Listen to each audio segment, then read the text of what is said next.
আজকে ভিডিওতে ডায়ামানিট প্রশ্নবিদ্যা 2024-এর পঞ্চম শ্রেণীর পরিবেশ বিষয়ে তৃতীয় পরীক্ষায় মূল্যায়নে যে 12 নম্বর প্রশ্ন সেটি রয়েছে, অর্থাৎ গঙ্গারামপুর গার্লস হাই স্কুল এই বিদ্যালয়ের সমস্ত প্রশ্নের উত্তরগুলি করব। তার আগে তোমরা কেউ যদি আমার চ্যানেলে নতুন হয়ে থাকো তাহলে চ্যানেলটি অবশ্যই সাবস্ক্রাইব করে নেবে। প্রথমে একেরটা আছে সঠিক উত্তরটি নির্বাচন করে লেখো। একের এক আছে সূর্য থেকে পৃথিবীতে আলো আসতে সময় লাগে, এটা হবে 8 মিনিট। এরপরে একে থেকে 2 আছে এফপিও ছাপ থাকে, এটা হবে জেলি শিশিতে। একে থেকে 3 ঝড় বৃষ্টি, বাতাসে ঠান্ডা গরম, এসবকে এক কথায় বলা হয় আবহাওয়া। একে থেকে 4 জীবাশ্ম জ্বালানির উদাহরণ হলো, এটা কয়লা হবে। একে থেকে 5 চন্দ্রগ্রহণ হয় পূর্ণিমা তিথিতে। এরপরে 2 থেকে আছে শূন্যস্থান পূরণ করো। 2 থেকে 1 আছে সূর্যের পর পৃথিবীর সবচেয়ে কাছের নক্ষত্র হলো প্রক্সিমা সেন্টাউরি। 2 থেকে 2 তাল পাতায় লেখা বইকে এটা পুঁথি বলে। 2 থেকে 3 বিদ্যুৎ কেন্দ্রে পাখার মতো দেখতে একটা যন্ত্র থাকে, তাকে টারবাইন বলে।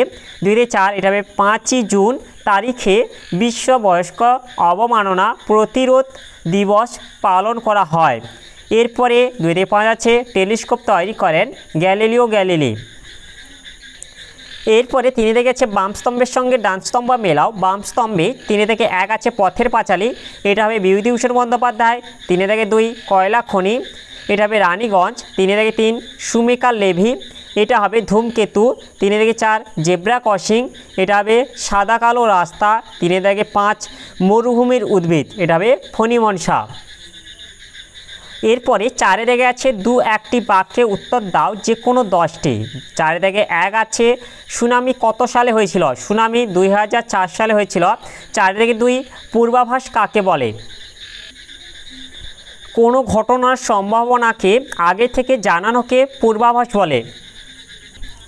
এরপরে 4 দাগে 3 আছে সূর্য, চাঁদ ও পৃথিবী কোথায় অবস্থান করলে সূর্যগ্রহণ হয়।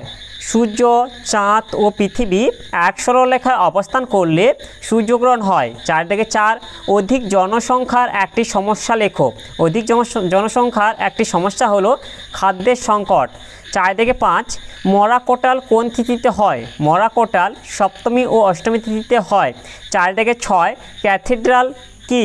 বড় গির্জাকে ক্যাথিড্রাল বলে।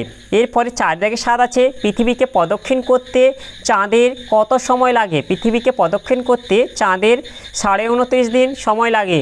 4 থেকে 8 জয়েন্ট ভিডিও এর পুরো কথাটি কি।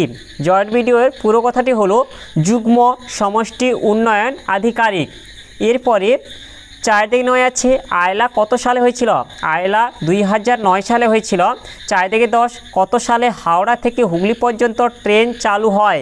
1854 সালে হাওড়া থেকে হুগলি পর্যন্ত ট্রেন চালু হয়।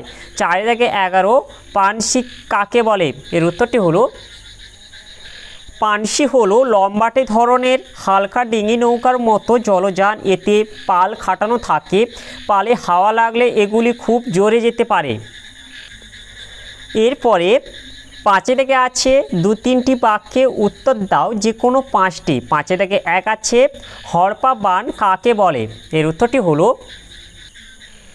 পার্বত্য অঞ্চলের নদীগুলি নুড়ি পাথর জমে অগভীর হয়ে গেছে, ফলে হঠাৎ প্রচুর বৃষ্টি হলে নদী অত জল বয়ে নিয়ে যেতে পারে না। তখন নদীর দুকুল ছাপিয়ে বিশাল জলপ্রবাহ সব কিছু ধুয়ে নিয়ে নিচের দিকে নামতে থাকে, একে হড়পা বান বলে। এরপরে 5 থেকে 2 আছে শিশুদের 4টি মৌলিক অধিকার লেখো। এর উত্তরটি হলো শিশুদের অবশ্য প্রয়োজনীয় অধিকারগুলি হলো 1 হচ্ছে বেঁচে থাকার অধিকার, 2 খাদ্য ও পানীয় জল পাওয়ার অধিকার, 3 স্বাস্থ্য ভালো রাখা, অসুখ হলে চিকিৎসা পাওয়ার অধিকার, 4 অবৈতনিক ও বাধ্যতামূলক শিক্ষালাভের অধিকার, 5 নিজের নাম পরিচয় জানা ও প্রকাশ করার অধিকার, 6 নিজের মত প্রকাশ ও আলোচনার স্বাধীনতা, 7 মারধর ও মানসিক পীড়ন থেকে সুরক্ষার অধিকার প্রভৃতি। এগুলি থেকে তোমরা যে কোনো 4টি লিখে দেবে। এরপরে 5 থেকে 3 আছে মানুষ বাঘ মারত কেন। এর উত্তরটি হলো বাঘের আক্রমণ থেকে নিজেকে এবং অন্যান্যদের বাঁচাতে মানুষ বাঘ মারত, তবে বন্দুক দিয়ে বাঘ মেরে সেই ছবি ঘরে টাঙিয়ে রাখত নিজের বীরত্ব দেখানোর জন্য। আবার অনেকে বাঘের চামড়া দেওয়ালে টাঙানোর জন্য ও বাঘ মারত। এরপরে 5 থেকে 4 আছে আগেকার দিনে রাজারা বনের হাতিকে গুরুত্ব দিত কেন? এর কারণ হলো বনের হাতিগুলিকে তারা নিয়ে গিয়ে পোষ মানিয়ে নানান কাজ করাতো, এছাড়া যুদ্ধে তারা প্রয়োজনে সেই হাতিগুলিকে লাগাতো।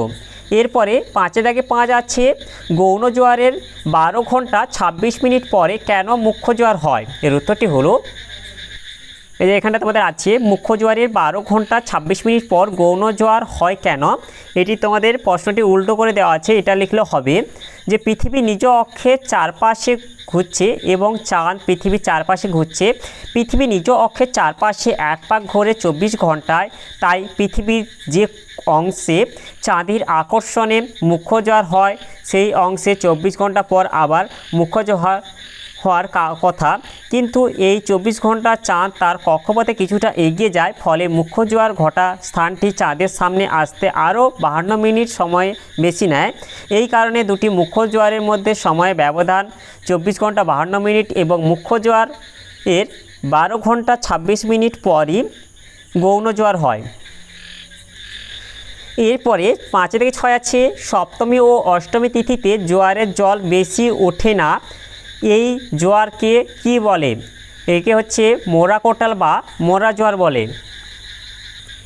এরপরে 6 দাগে আছে নিচের প্রশ্নগুলির উত্তর দাও যে কোনো 3টি। 6 দাগে 1 আছে রাস্তায় চলার সময় কি কি সতর্কতা অবলম্বন করতে হবে? এর উত্তরটি হলো, রাস্তায় হাঁটার সময় ও পার হওয়ার সময় যা যা করা উচিত। একে হচ্ছে সব সময় ফুটপাত দিয়ে হাঁটা। 2 হেঁটে রাস্তা পার হতে গেলে সিগনালে সবুজ মানুষের ছবি জ্বলে উঠলে তবেই জেব্রা ক্রসিং দিয়ে রাস্তা ওপারে যাওয়া। 3 ফুটপাতহীন রাস্তার বাম দিক দিয়ে সাবধানে হাঁটা। 4 রাস্তায় হাঁটার সময় অভিভাবকদের বাম দিকে থাকা। 5 রাস্তা পার হওয়ার সময় মোবাইল ফোন ব্যবহার না করা, অর্থাৎ তাতে কথা না বলা এবং গান না শোনা।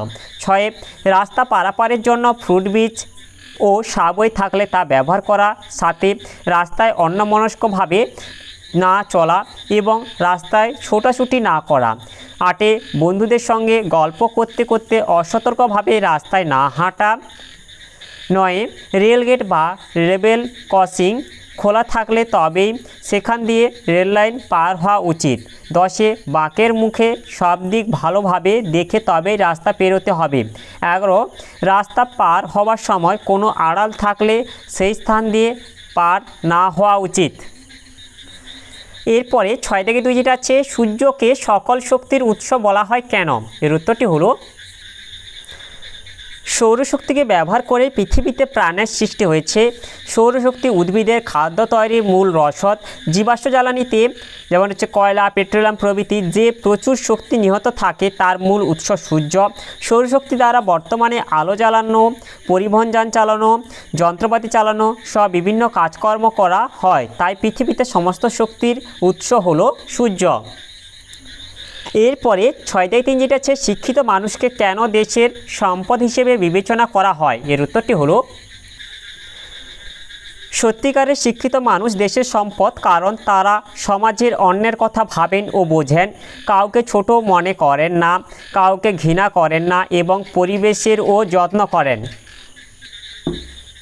এরপরে 6 থেকে 4 আছে একজন বয়স্ক বা বয়স্কাকে কিভাবে তুমি সাহায্য ও সম্মান জানাতে পারো? এর উত্তরটি হলো, বয়স্ক মানুষের কর্মদক্ষতা কমে যায়, তাই নিয়ে হাসি বিদ্রুপ করা কখনোই উচিত নয়। একে তাদের আদেশ উপদেশ মেনে চললে তারা খুশি হন এবং সম্মানিত বোধ করেন।